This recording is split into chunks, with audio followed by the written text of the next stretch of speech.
The Holy Gospel according to Mark, the 7th chapter.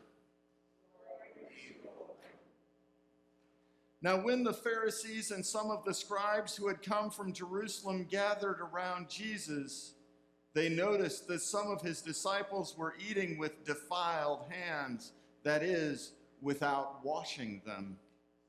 For the Pharisees and all the Jews do not eat unless they thoroughly wash their hands, thus observing the tradition of the elders. And they do not eat anything from the market unless they wash it. And there are also many other traditions that they observe, the washing of cups, pots, and bronze kettles. So the Pharisees and the scribes asked him, "Why do your disciples not live according to the tradition of the elders, but eat with defiled hands?" He said to them, "Isaiah prophesied rightly about you hypocrites, as it is written, 'This people honors me with their lips, but their hearts are far from me. In vain do they worship me, teaching human precepts as doctrines. You abandon the commandment of God and hold to human tradition.'" Then he called the crowd again and said to them, "Listen to me, all of you, and understand. There is nothing outside a person that by going in can defile, but the things that come out are what defile.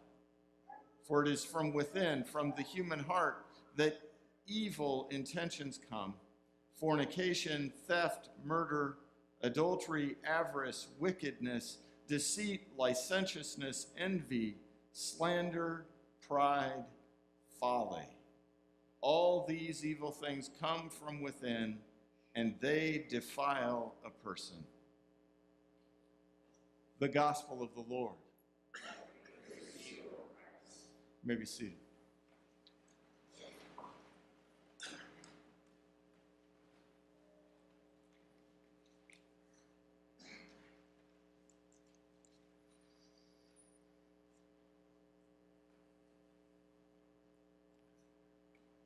It was about 5 years ago, a little more than 5 years ago, that a show debuted on television called Undercover Boss. Maybe you've seen the show, maybe you haven't. If you haven't, the premise of the show is that a CEO or chief officer of the corporation will typically disguise her or himself and then go and work in the various offices and areas of the company, and will in the process serve as like a trainee or something. Quite frankly, many of us take a certain amount of glee in watching as supervisors tell the CEO, not knowing who they're talking to, that they don't think he's going to make it in this job.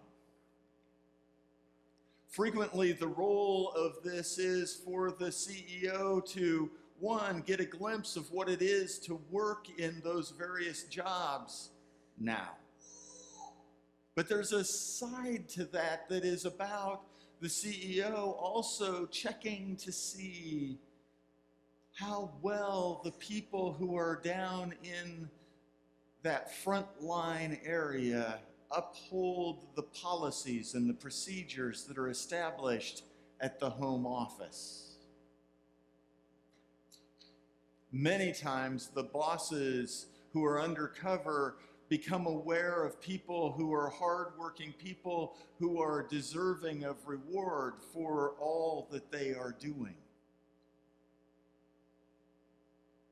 So the other day, as Zion's staff gathered for the staff meeting and we sat down with this gospel reading, I found myself thinking about the Pharisees and the scribes, kind of like undercover bosses who have come out of Jerusalem to meet Jesus and the crowd that is surrounding him, and they're checking to make sure how well they're behaving, how well they're following policy and procedure.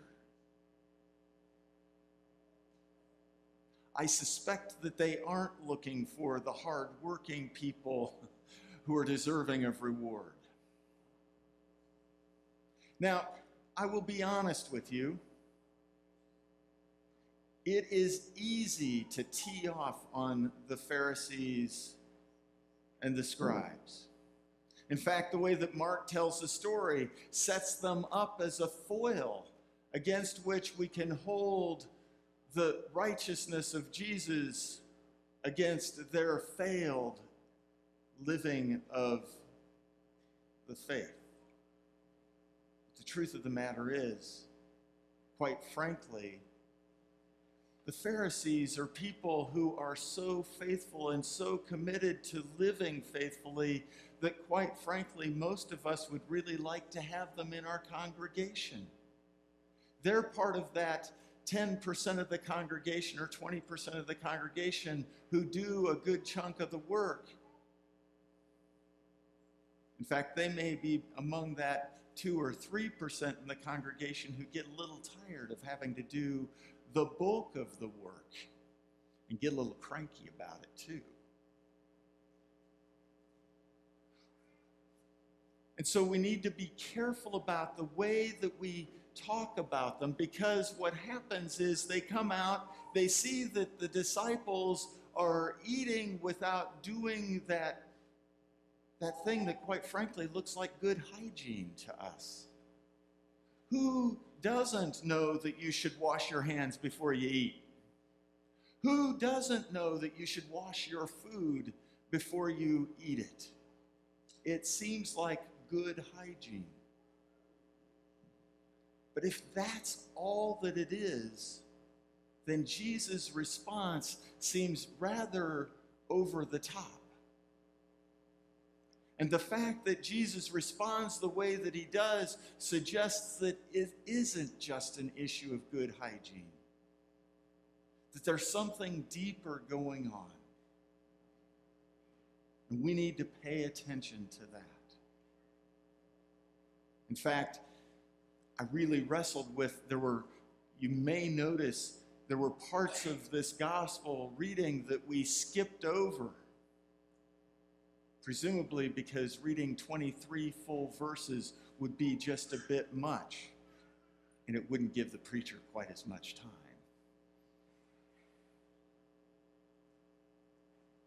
But I wrestled with whether to read those, because if we thought Jesus calling them hypocrites and saying that Isaiah rightly prophesied against you because you, what was that? You speak it with your lips, but your hearts are far away from me, says the Lord.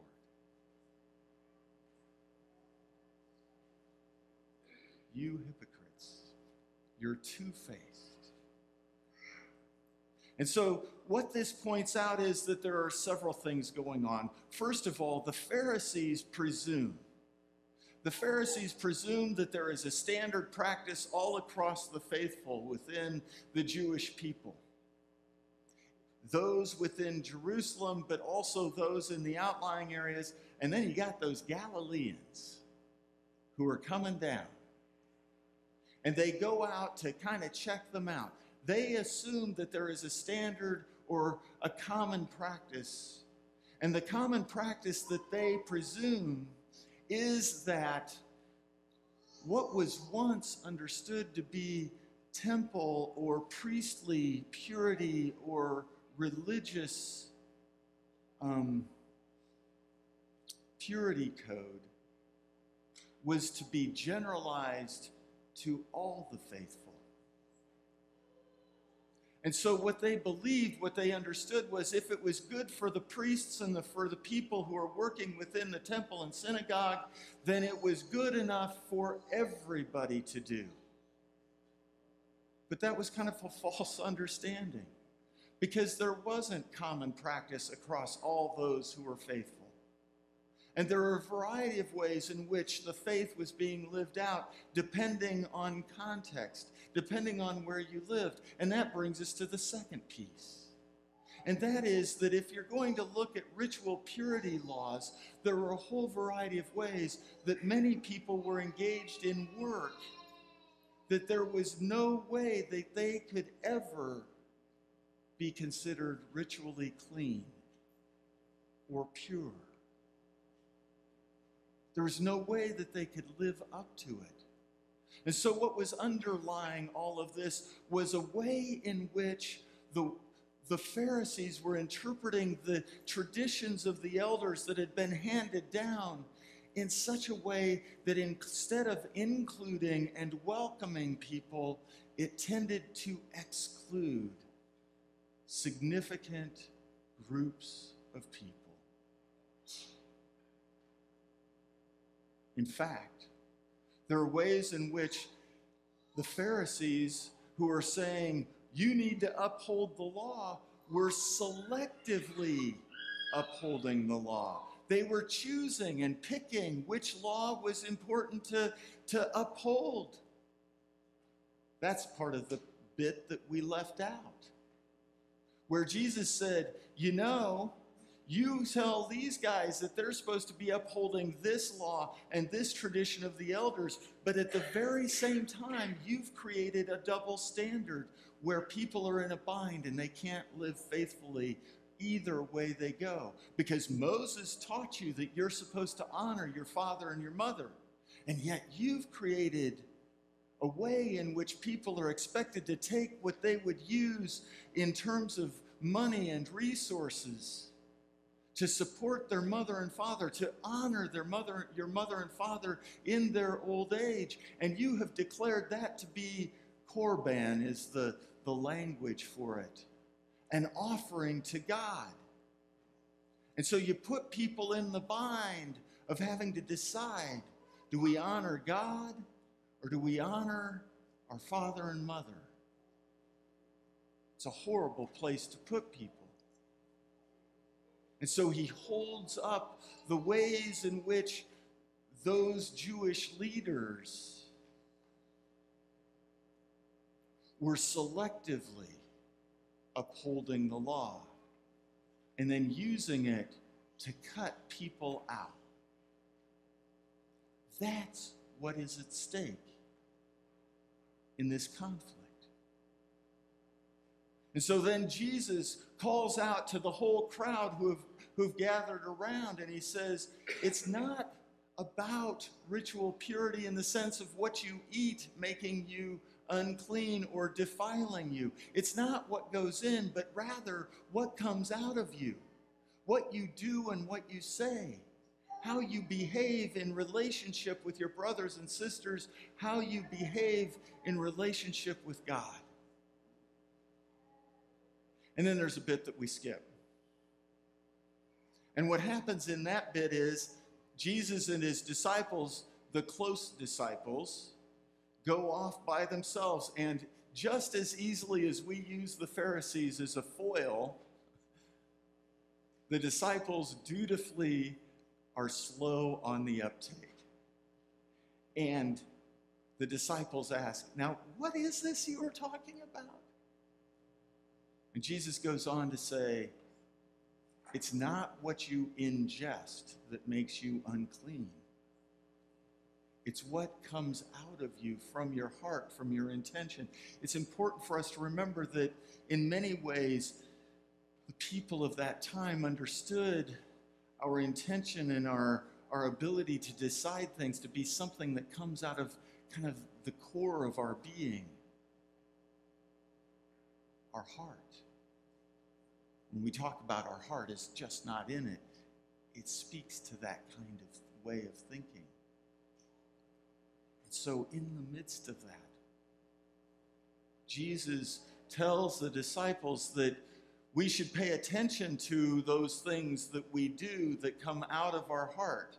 And he names this wonderful vice list, a fairly long and pretty inclusive vice list of things that he defines and shows to be evil. By the way, that is not an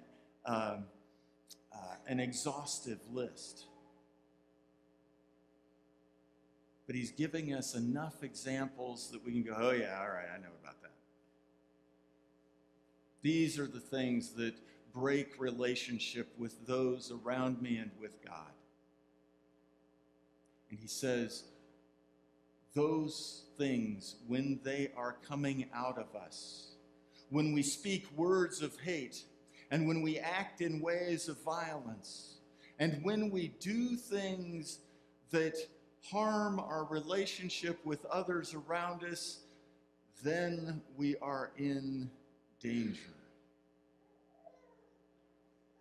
But it's important for us to pay attention to the fact that if the Pharisees are functioning as undercover bosses, they have come out to make sure that the rules are applied, and in their understanding of the way those rules get applied, in so many ways that seeks to exclude. But Jesus interprets the traditions of the elders in such a way that he seeks to include all people in the reign of God, that he seeks to include all people in God's love, that he seeks to bring us all into relationship with the grace and the forgiveness and the new life that we have